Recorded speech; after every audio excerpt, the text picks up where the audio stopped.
right, ladies and gentlemen, boys and girls, children of all ages, fellow pandemic travelers. This is Seattle Pandemic Shutdown Day 83. It's a beautiful day in Seattle. Look at Mount Rainier. Just look at it. When you can see it, that means it's a good day. What is this, day 83, I think. What's going down? I guess they had to scrub the SpaceX launch. They were launching, we were launching humans into space. Ever since we scrubbed our shuttles, we haven't, or scrapped them, I guess. One's in the museum at the Kennedy Space Center.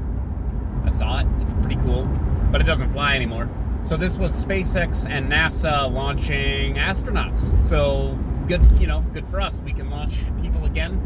They're gonna have to reschedule for Saturday, I guess. It's a pretty big deal. It's good stuff. In other news, what's the guy's name? George Floyd? Did someone misspell the hashtag? Is it Gregory Floyd? I thought it was George Floyd. Anyways. Cops, viral video. I mentioned it yesterday. This video, this cop just kneeling on this guy's neck, he expired from this treatment by these officers, and it's just one of these things. So then yesterday, the video came out. These things kind of take time. I think this was actually a few weeks ago when this occurred. It takes time for the videos to actually come out, and the result is yesterday riots and,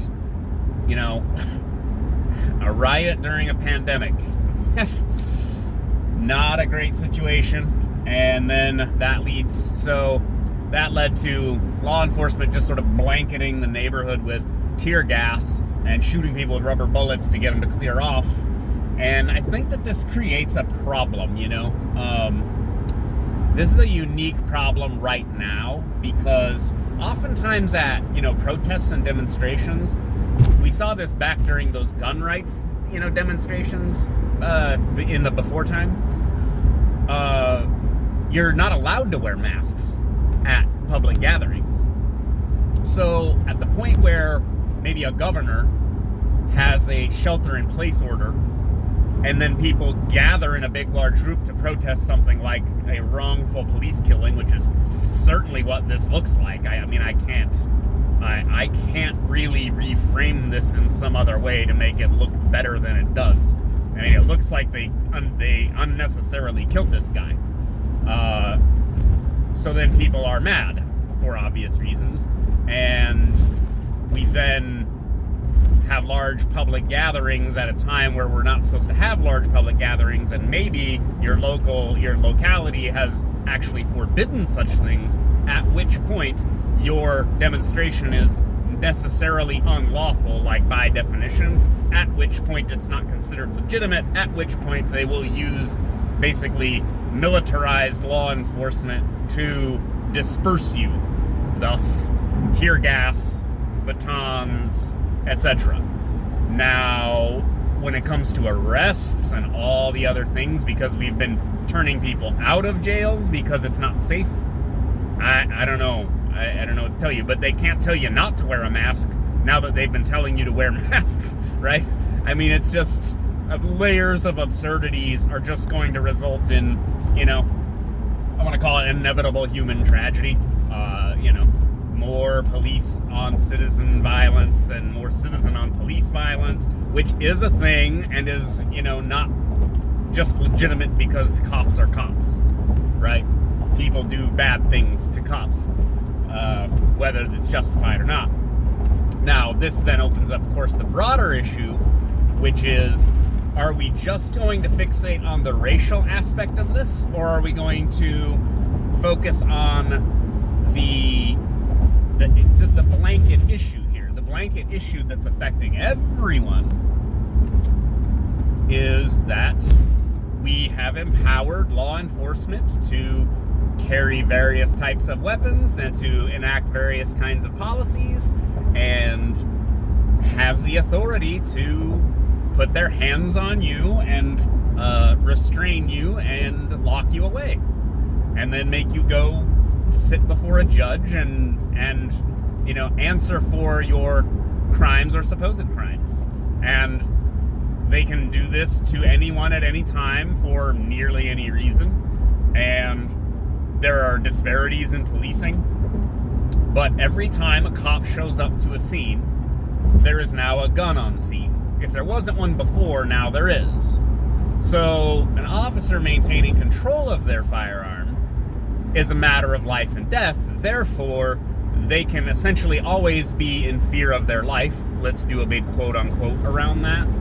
And therefore can necessarily be justified in almost any level of use of force, unless there's some kind of accountability injected into the system. Smartphones have done a lot of that work. Body cameras are doing some of that work too, but we've subjected ourselves to this system, and this system sometimes results in police killing people. Sometimes it's like reasonable. Sometimes someone's shooting people and then you're glad a cop showed up and shot that person. Other times it's an unarmed person getting shot for no real reason, and then people get mad. And, of course, understandably. So to sort all of this out is just a giant mess. Plus we have the pandemic still going on. Kind of. Ish. Is it over? This is my question, is if we're back to being super concerned about all of our sort of cultural issues, does that mean that the pandemic is now a lower priority? Right? Like, I don't want to downplay anything. I don't want to downplay the police shooting. I don't want to downplay the pandemic, but I'm being told, this is a super huge important deal. Two directions that are about two completely different things. And yet one suddenly becomes this huge news cycle, and you're like, is that because there's not piles of bodies in the streets and a guy pulling a cart, ringing a bell, saying, "Bring out your dead, bring out your dead," right? So maybe the pandemic is functionally over. I want to call it functionally over as far as a cultural moment. Right? Like as an issue, as a major cultural issue, it's sort of over, and now everything's just gonna unlock because everyone's over it. This is really tricky, right? Because, for example, this is like making a pilot for a show, and not knowing whether it's gonna be popular or not. So you make a pilot for a show, or you make a couple episodes of a show like Breaking Bad, and then you play it, and then you hope that people are interested, and then if it is, then you make more, right?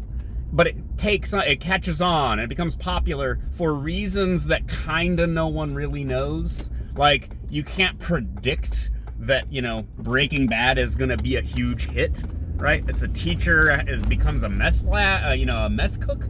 Okay, interesting. But it's all the little beats, and it's the acting, and it's the music, and the design, and the timing, and the channel you have it on, where they can use different language or not, Same thing with these sort of broad, cultural moments, like these, like the coronavirus. It's, in one sense, a media construction. It's a thing we were told is happening somewhere else, so you need to prepare for it, even though you can't see it and smell it and touch it, and you might not know anyone who, has been impacted by it. But so they have a lifespan, though. They have a life cycle. That's why no one talks about how we're still in Iraq, and we're still in Afghanistan, and we're still doing drone strikes. It's like these stories have like a lifespan and like a life cycle, and then they play out, and then they kind of evaporate. So again, Black Lives Matter kind of had a moment and then kind of went away, but now it's back. Why? Because we don't have something bigger clogging up all of the media works, right? So there's certainly an aspect of this that's somewhat accurate. We only have so much attention span, and there's only so much time in the day, and people have problems, and right now, oh boy, do people have problems. Well, again, just thinking out loud about why the world is just the fucking worst. All right. Remember, I go out so you don't have to. Bye.